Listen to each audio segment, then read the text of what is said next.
Thank you for having us. My name is Merlin Toomela. My name is Anneli Krunks. Merlin is more IT person. I'm actually a financial regulatory person, so please be gentle with me.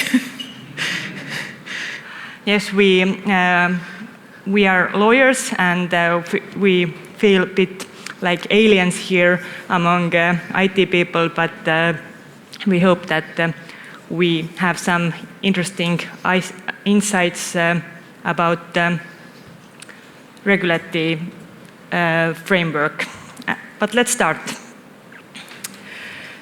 Today we will explore two important EU regulations, NIS2 and DORA. But before diving into this, let's step back and see how they fit into the wider framework of EU cybersecurity law. In recent years, European Union has placed more and more attention on digital security, recognizing that cybersecurity is essential for the stability, trust, and resilience of our digital economy. The EU cybersecurity framework consists of several core legal acts, each of its unique role in promoting secure, standardized, and resilient digital systems. First, there are NIS directives.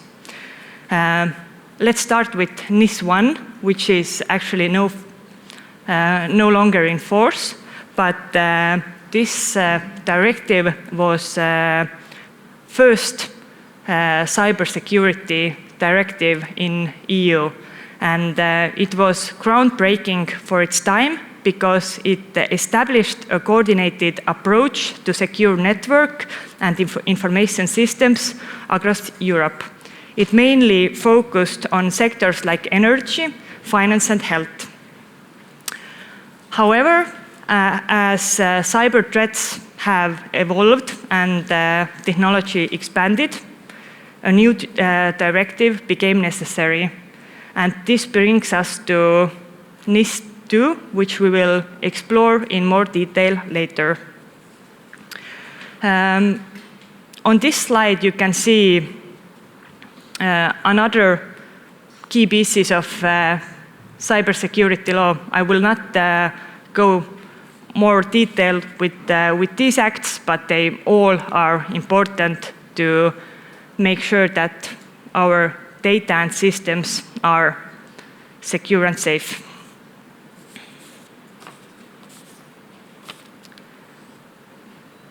But let's continue with NIS2 directive. Firstly, why was NIS2 necessary and why we need this legal act? Cybersecurity threats are increasing in scale, sophistication, and impact. From the time original NIS directive was adopted in 2016, we witnessed significant rise in cyber incidents, many targeting essential services like energy, healthcare, and finance. And these aren't just simple hacks. They can be coordinated, large-scale attacks that can disrupt entire communities or even countries. And in addition to rising threats, technology has rapidly evolved. And I trust that you know this much better than us lawyers. And that in mind, with more organizations relying on cloud services, interconnected systems, and complex supply chains, the original NIS directive started showing its limitations. To address this, NIS2 was adopted with clear purpose to first strengthen resilience and security across broader range of sectors. NIS2 expands scope, including more sectors and mid-sized companies that play a crucial role in today's digital economy. And to go on, let's talk about to whom NIS2 applies to. NIS2 applies to a broad range of sectors that the EU considers crucial for society. This includes essential service providers like energy, healthcare, finance, and digital infrastructure. In addition to this, NIS2 expands coverage to new areas that play a crucial role in digital ecosystem, like ICT services, like cloud service providers, data center services, and so on. Since we are in DevOps conference, you may think that why should DevOps teams care about that if you are not essential service provider? For DevOps teams and IT companies, this means that even if your team doesn't work directly in a critical sector, you may still support these industries through your services, your IT support services, your software, infrastructure you provide, and so on. For example, if your company provides IT services or software to healthcare or public administration, you are now part of critical supply chain, which means that NIS2 applies to you as well.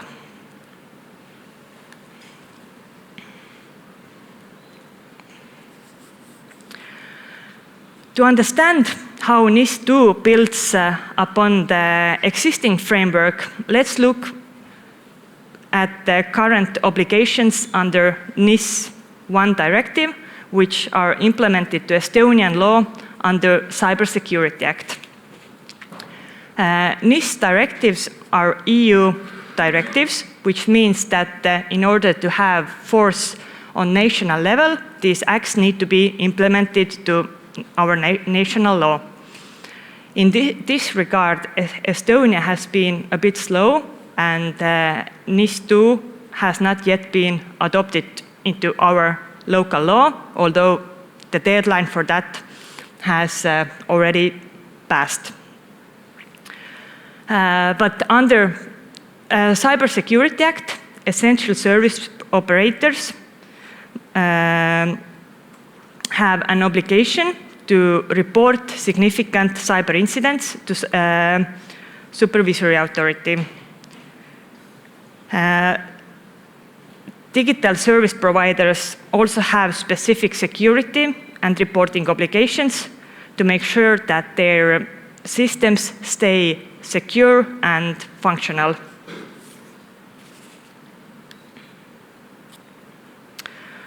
But now let's go through the new obligations under NIS2, which introduces a range of new cybersecurity requirements. I'll also try to highlight why those changes are important to IT companies. First, there is a requirement for enhanced security requirements. Under NIS2, organizations need to take more proactive approach to security.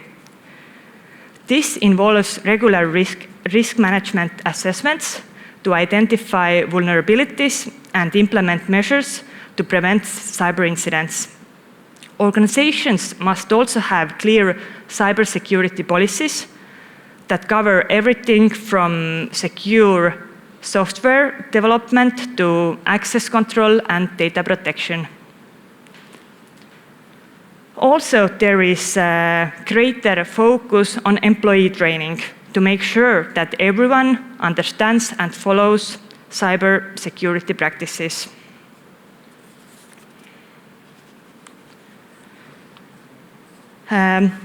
Next, there is requirements related to supply chain security. NIS2 therefore places new focus on supply chain security. And This means that organizations must assess and monitor cybersecurity practices of their own suppliers and vendors, especially those providing critical software, infrastructure, or other services. If your vendor's security isn't up to a standard, it could introduce vulnerabilities to all systems.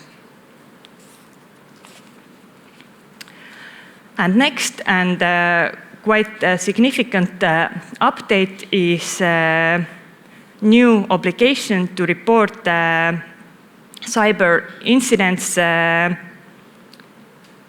within quite short time frame. The reporting obligation kicks in when there's a significant risk and significant incident, something that disrupts services, compromises sensitive data, or poses security risk. And this is where new 4-layer notification process comes in. The notification obligation and reporting obligation applies to critical service provider. And again, you may think, why should you care if you are not a critical service provider? But DevOps teams and IT companies are often in the front line when incidents happen because they monitor systems, manage infrastructure, and deploy updates. So this means that you are in a key position to detect, respond, and report incidents quickly. If security incidents happens within 24 hours of detecting the incident, an early warning must be sent to the authorities. This gives quick alert that the incident has happened. Next, within 72 hours of detecting the incident, a more detailed report must be sent. This report shall include information on the nature of the incident, the initial impact, and any steps taken to mitigate it. After that, within 1 week of the initial report, organizations must provide updates to the incident's status, including any ongoing mitigation measures and preliminary findings. And finally, there is a requirement to submit the final report once the incident is fully resolved. And for DevOps teams and IT companies, these timelines mean that quick detection and response are crucial. What else is important to IT companies under NIS2? NIS2 emphasizes security by design principle, meaning that IT companies and DevOps teams are expected to integrate security into every part of development process. And adopting security by design principle means that setting secure coding standards and automating security checks in the pipeline. Next, there is obligation related to continuous monitoring and incidents response.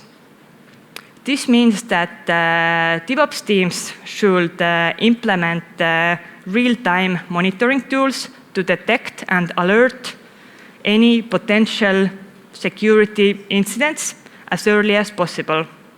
And as we previously talked about time frames for reporting, you understand that quick response times are necessary to meet those timeframes. And finally, managing third-party risks. As DevOps teams and IT companies often rely on third-party tools, NIS2 focus on supply chain security means that you need to evaluate the security of the third-party tools that you use.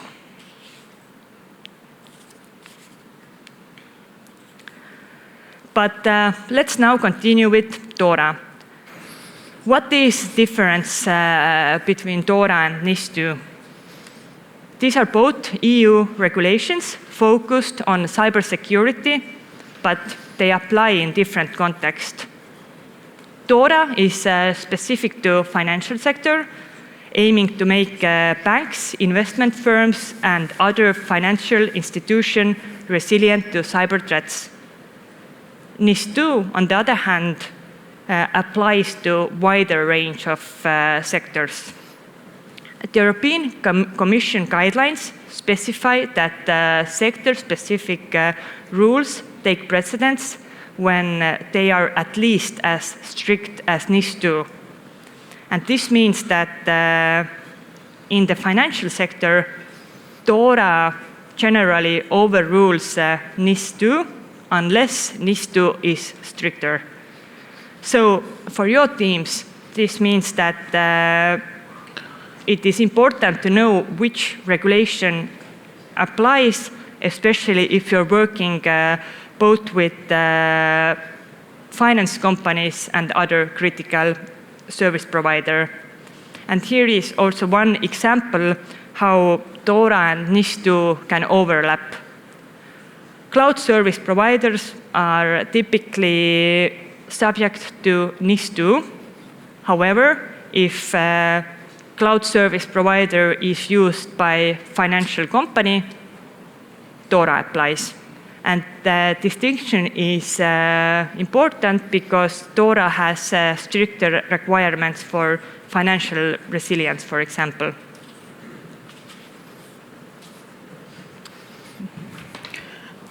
Okay, I hope it works. So here is where financial regulatory persons usually come in and kill the mood regarding the regulations. I hope I won't kill the mood today. Regarding DORA, what is DORA? DORA is part of like a bigger block of regulations coming from EU, digital finance package it's called. And it comes applicable from January. Most likely all of your companies already know the word DORA, or you're starting implementing it, or you have already started implementing it. In Estonia, well, DORA, it's a regulation, it's directly applicable, meaning that all the regulation comes from Europe and member states have quite nothing to say about it. Of course, in Estonia, it has been also taken and enforced in our own legislation, but it comes applicable when DORA applies as well, so since January. It's the first regulation on the EU level, which directs specifically ICT services to financial institutions. Financial institutions have had their own rules, for example, on the EU level, but these are mainly guidelines, meaning that they are not directly applicable, and every financial institution applies them in their own way. There are also national competent authorities in Estonia, it's Finantsinspektsioon, who is also giving their guidelines, but again, they are not mandatory and every financial institution applies them a bit differently. So it's the first regulation on the EU level which tackles the ICT services provided to financial institutions specifically. The aim of this is to strengthen ICT security, of course, and there are a lot of delegated regulations, so if you know word DORA, don't stay only to the page of DORA where we have around 30 to 50 articles, but there are a lot of delegated regulations giving more strict guidelines what actually has to be done. And it primarily, of course, it applies to financial institutions, but ICT service providers have to be aware of the regulation the same way.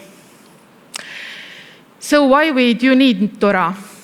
If you think about your everyday life, when was the last time you went to your bank's office? If I'm thinking about it, I literally don't know. I think it was a few years back, and then I was said, I'm sorry, but we are not going to advise you in our office. Please call us or send us some kind of, through your app, you have to send some kind of inquiry. So actually, all the financial services are already now and are going to be digitalized. They are in your apps, they are in your tablets and in your computer. So financial services is where you are. It's not in some kind of office.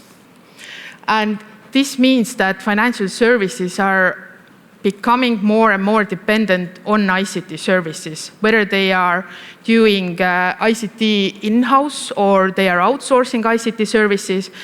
But today, financial services are actually IT services, basically. And this makes financial entities open to different incidents, cyber attacks, and this is what DORA is trying to tackle now. From the financial services perspective and for financial institutions, I don't know how many are here from financial institutions or all are IT companies, but from financial services side, there has been really big inconsistency in regulations, as I said. There have been guidelines on the EU level and from national competent authorities.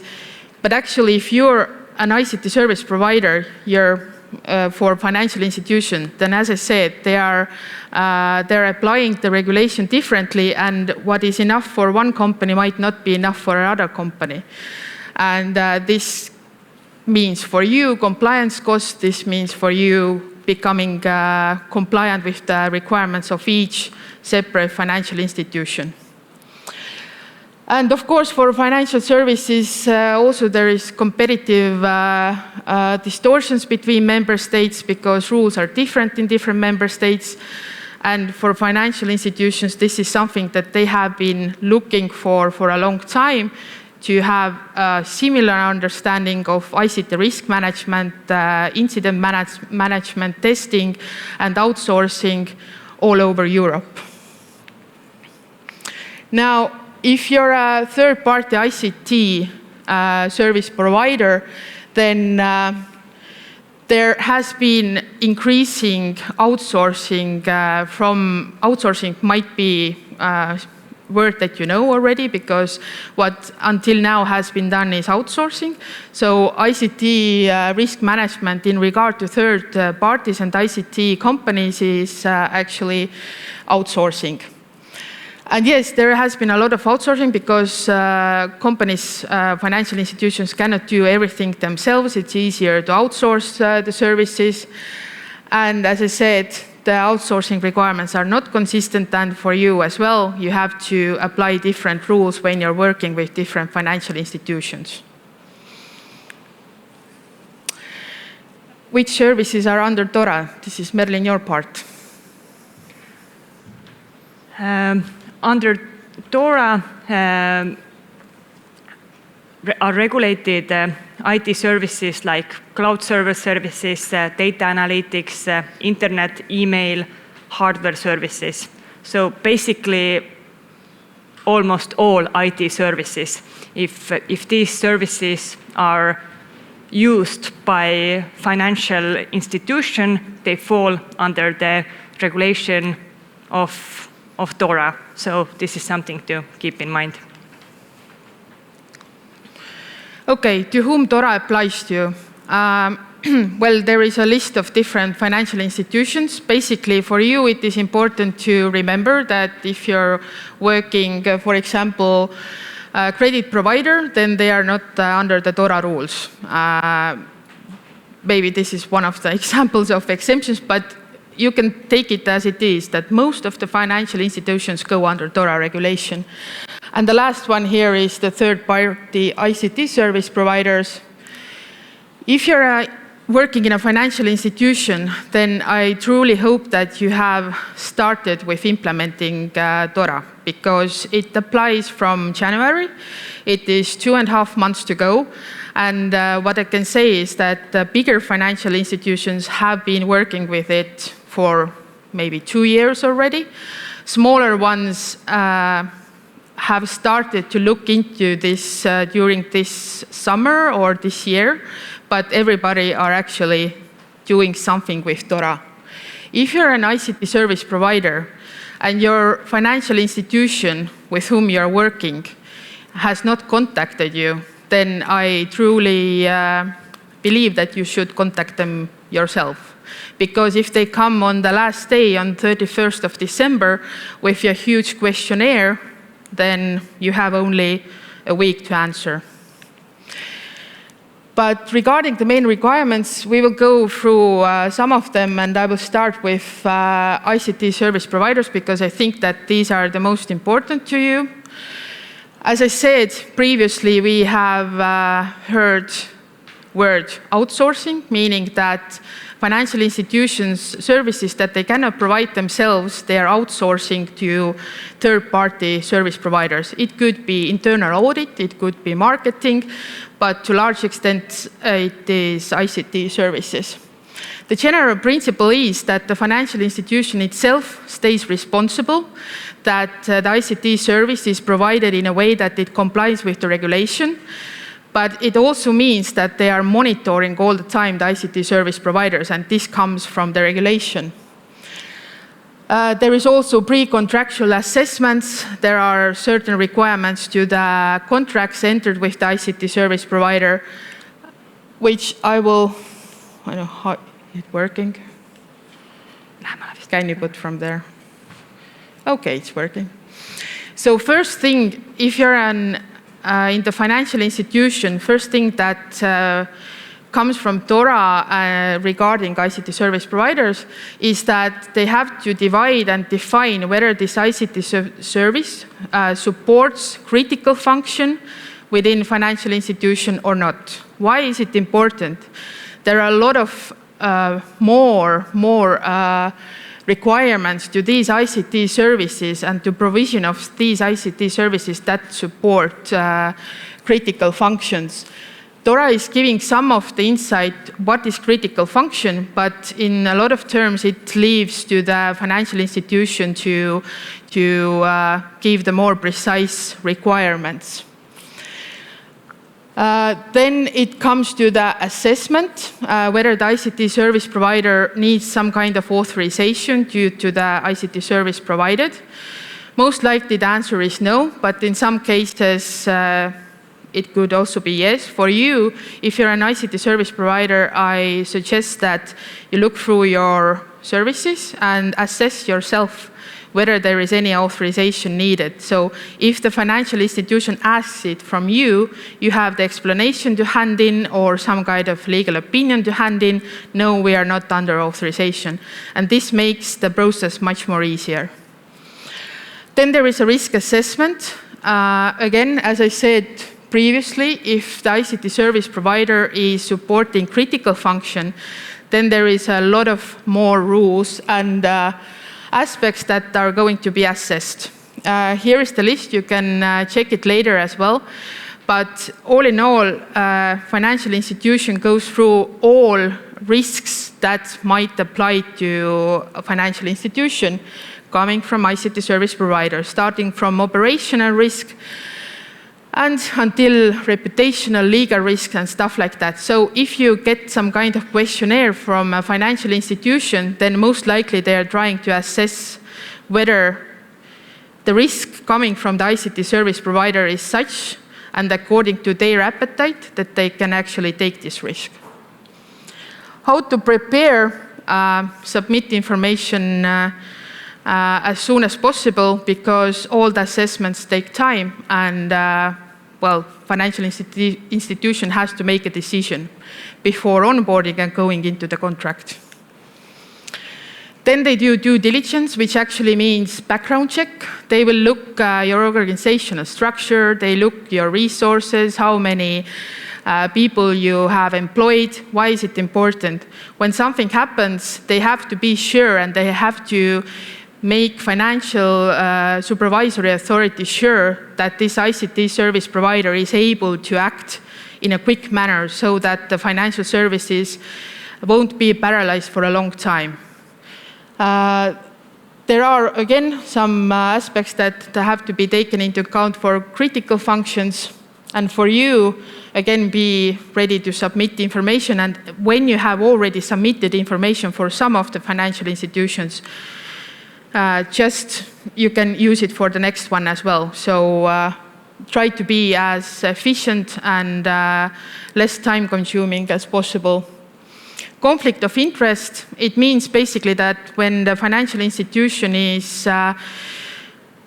trying to or is going to employ an ICT service provider, and for example, if the management board member is the management board member of the financial institution and has some kind of connection with the ICT service provider, then there might be conflict of interest.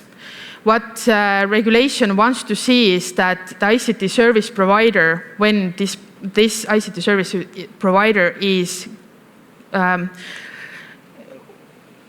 onboarded, then it's based on objective criterions, meaning that it's not subjective that you have a certain relationship with this ICT service provider, but you're objective in this. And then there are exit strategies, which are more to contractual arrangements. Then there is a contract with the ICT service provider, and I can tell you that DORA outlines few pages of contractual arrangements that have to be in this contract. So most likely, if the financial institution asks something to have in the contract, it comes from regulation. So just familiar yourself what is in DORA, what is in the delegated regulation, and whether there is necessity to negotiate certain terms, or it just comes from regulation. Then there is monitoring, meaning that there are regular controls of the ICT service provider at least once a year, or more often. These can be done by the financial institution itself, or some third party, or by the financial supervision authority. They can also ask questions from you. I will not go into detail of the last one. And to go into some other aspects, then risk assessment is something that all the financial institutions do, and they have to put ICT risk into their general risk framework. There are two approaches, general and simplified, depending on the financial institution, and there are different requirements. But I think that let's go to the next ones because we are lack of time. This slide outlines the complex documentation obligations under DORA.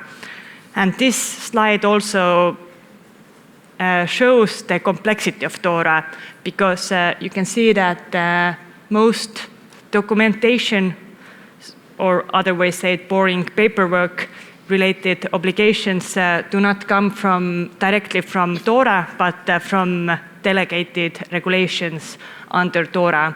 And that has actually caused a little headache to lawyers as well, because we cannot simply look at DORA, but we have to dive into the delegated regulations. Since we don't have a lot of time, I will not dive into these procedures, and you can look at these in more detail later if you are shared with the slides. But as you can see from the slide, DORA requires us to document many procedures to be compliant. And the documentation requirements should make sure that financial institutions and ICT service providers remain secure. DORA also outlines several core components for ICT risk management, such as identification, protection, detection, and response. For IT companies and DevOps teams, this means that you should focus on tools and processes that help you identify vulnerabilities, prevent issues, and detect anomalies quickly. And this might also mean setting up automated security checks.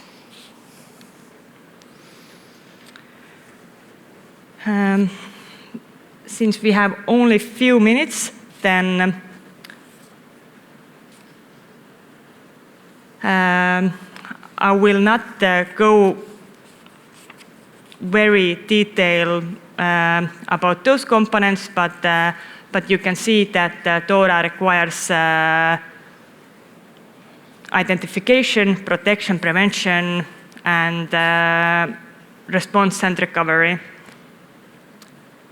I would maybe highlight response and recovery, which means that we should be having clear, tested recovery plans to make sure that critical infrastructures can function and keep running even if there is an issue.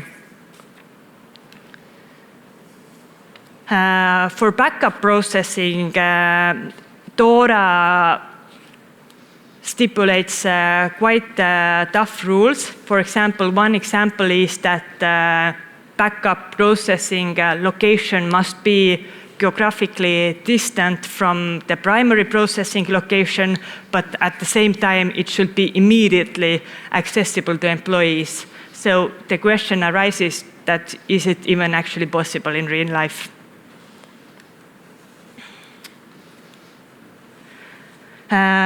Similarly to NIS2, DORA stipulates requirement to notify ICT incidents, but DORA provides a three-step notification procedure.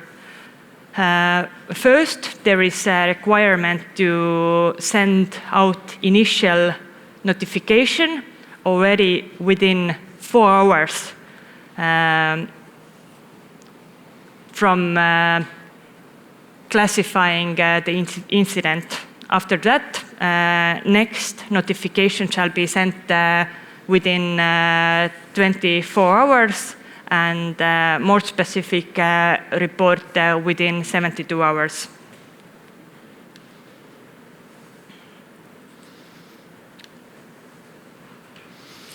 I think I have said everything how to prepare is to familiarize with the requirements. And when we talk about DORA, I don't know so much about NIS2, but you have to be working on it right now already.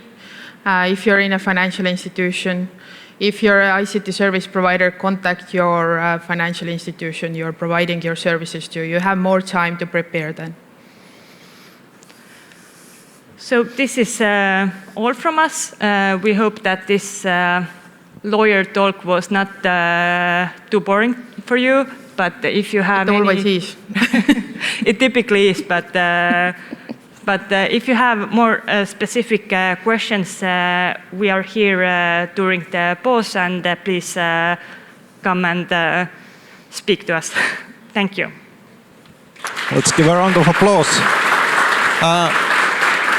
Do we have a quick question I can take? Okay, Ott.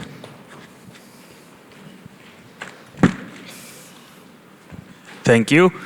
Question was about the applicable financial institutions, maybe from your own experience already, but locally, who are the ones that we are talking about?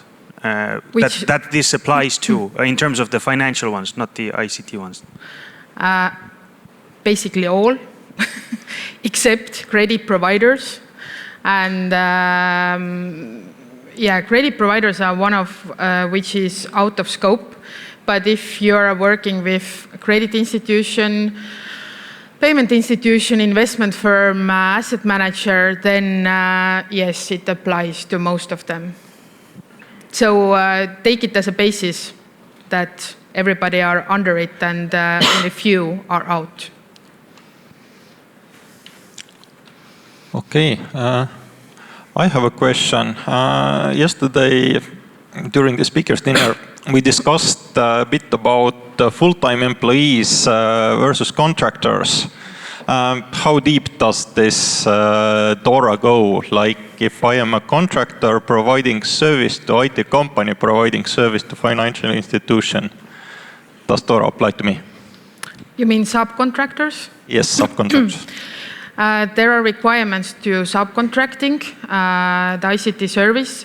When you are going into a contract with the financial institution, sorry, then you have to disclose it before you're onboarding a subcontractor. This has to be notified to the financial institution, and basically you do the monitoring because financial institution cannot go to the subcontractor. They don't have such a capability. But this is your responsibility, and financial institutions can ask from you how you will be able to provide your ICT services with subcontractors. Thank you. And the last question from here. Hello. So I have a question about NIS2 supply chain protection.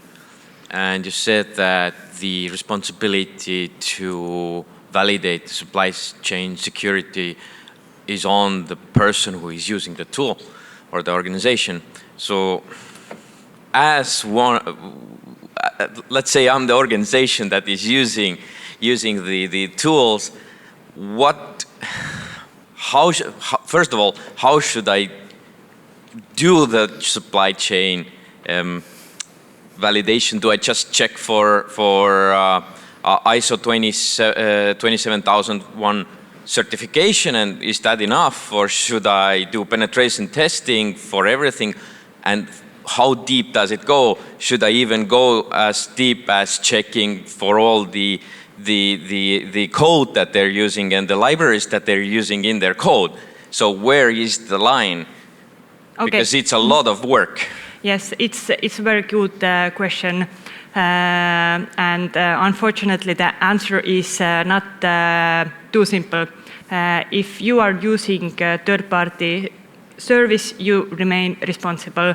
And the question on how deep you should go depends on the risk and the risk appetite. If you can rely on international standards like ISO, this is very good, and if you ask your service provider to show that they are certified by ISO standards, for example, then this is already very good.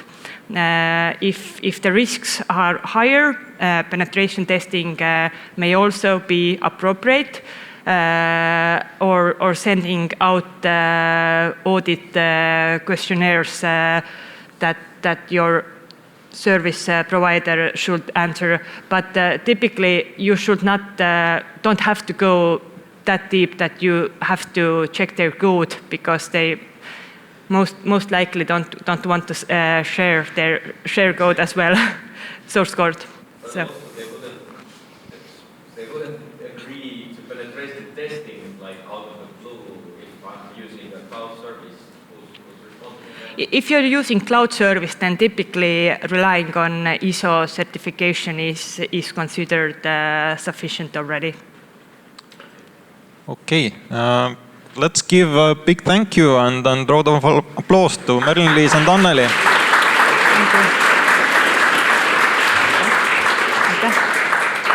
Thank you.